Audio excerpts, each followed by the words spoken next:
ഈ മനോഹരമായ അസ്തമയം നമ്മളെ കോഴിക്കോട് ബീച്ചിലത്തതാണ് കേട്ടോ. കരയും കടലും ആകാശവും എല്ലാം ഇങ്ങനെ വെട്ടിത്തിളങ്ങി നിൽക്കുന്നുണ്ട്. നല്ല ഭംഗിയുണ്ടായിരുന്നു ഇന്നലത്തെ അസ്തമയം കാണാൻ. കാരണം ചെറിയ ചാറ്റൽ മഴ ഉണ്ടായിരുന്നു. അപ്പോൾ ഈ ചാറ്റൽ മഴയിൽ അസ്തമയം കണ്ടപ്പോൾ അതൊരുമാതിരി ഗ്ലാസിൻ്റെ മുകളിൽ ഇങ്ങനെ വെട്ടിത്തിളങ്ങുന്ന മാതിരി ഞങ്ങൾക്കൊക്കെ തോന്നി. കൂടാതെ മഴവില്ലും ഉണ്ടായിരുന്നു. പക്ഷെ മഴവില്ല് ഞാനിതിലെടുത്തില്ല. കച്ചവടക്കാർ ഉപ്പിലിട്ടതിനൊക്കെ ഇന്നലെ ഡിമാൻഡ് വളരെ കുറവായിരുന്നു തോന്നുന്നു. അവിടെയൊന്നും ആൾക്കാരെ കണ്ടില്ല. പക്ഷേ നല്ല ചായ കിട്ടുന്നിടത്ത് ഇന്നലെ നല്ല ഡിമാൻഡായിരുന്നു.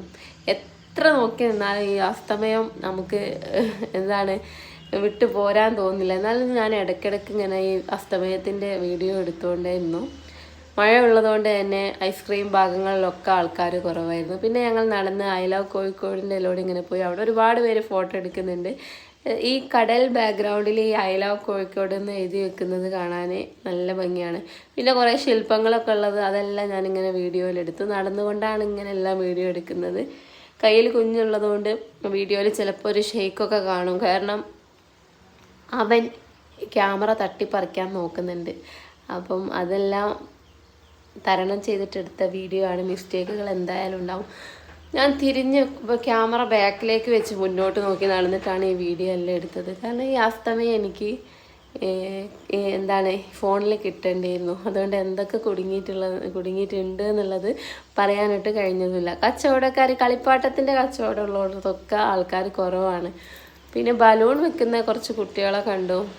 ആ കാര്യം പറയുകയാണെങ്കിൽ വളരെ കഷ്ടം തോന്നും. അവരെ അച്ഛൻ അമ്മയാണോ എന്നറിയില്ല, അവരെ പോലെ തോന്നിപ്പിക്കുന്നവർ ബലൂൺ ഇങ്ങനെ വീർപ്പിച്ച് കൊടുക്കും. കുട്ടിയൊക്കെ അങ്ങനെ കൊടുക്കും. അവരുണ്ട്. പക്ഷെ ഞാൻ ആ കുട്ടിയുടെ അധികം അങ്ങനെ വീഡിയോയിൽ എടുത്തില്ല. എനിക്ക് പാവം തോന്നി. അതുകൊണ്ട് ഞാൻ അധികം അങ്ങനെ വീഡിയോയിൽ എടുത്തില്ല. പിന്നെ അത് ബാലവേലയൊക്കെ എത്ര നിരോധിച്ചതാണെങ്കിലും നമുക്കൊന്നും ചെയ്യാൻ കഴിയുന്നില്ല. ഇങ്ങനെ എല്ലാവരും കാണാൻ ബാലവേല ചെയ്തിട്ടും ആരും ഒന്നും ചെയ്യുന്നില്ലല്ലോ. ഒന്നും ചെയ്യാൻ കഴിയുന്നില്ല. പിന്നെ അവരോട് മത്സരിക്കാനുള്ള ഒരു അവസ്ഥയിലല്ലാത്തതുകൊണ്ട് അതൊക്കെ അവിടെ ഇട്ട് പോകുന്നു. പക്ഷെ ഇതാണ് ഞാൻ ആ പറഞ്ഞ ബലൂൺ വെക്കുന്ന കുട്ടി. അതിൻ്റെ കണ്ണെല്ലാം ഇങ്ങനെ ചീഞ്ഞ് വന്നിട്ടുണ്ട്. ഞാൻ ചോദിച്ചവരെ പറഞ്ഞു മണ്ണ് കണ്ണിലായിട്ട് അലർജി ആയതാണെന്ന് പറഞ്ഞു. ഏതായാലും അതിൻ്റെ കയ്യിൽ നിന്ന് 3-4 ബലൂൺ ഞങ്ങൾ വാങ്ങി. അപ്പോൾ തന്നെ അതിൻ്റെ അമ്മ എന്ന് പറയുന്ന ആ സ്ത്രീ ഓടി വന്ന് പൈസ വാങ്ങുന്നുണ്ട്. അതിന് അടുത്ത് അതേപോലെ ഒരു നാടോടിക്കുട്ടി ഫോൺ കാണുന്നുണ്ട്. അതിലേക്ക് നോക്കിയപ്പോഴേക്ക് ഇങ്ങനെ അടിക്കുന്നുണ്ട്. കച്ചവടം ചെയ്യാനാണ് പറയുന്നത്.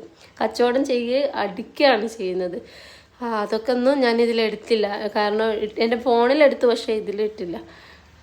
ഏതായാലും നല്ല മനോഹരമായ അസ്തമയമായിരുന്നു. ഒരുപാട് ജീവിതങ്ങൾ അവിടെ കാണാൻ കഴിഞ്ഞു.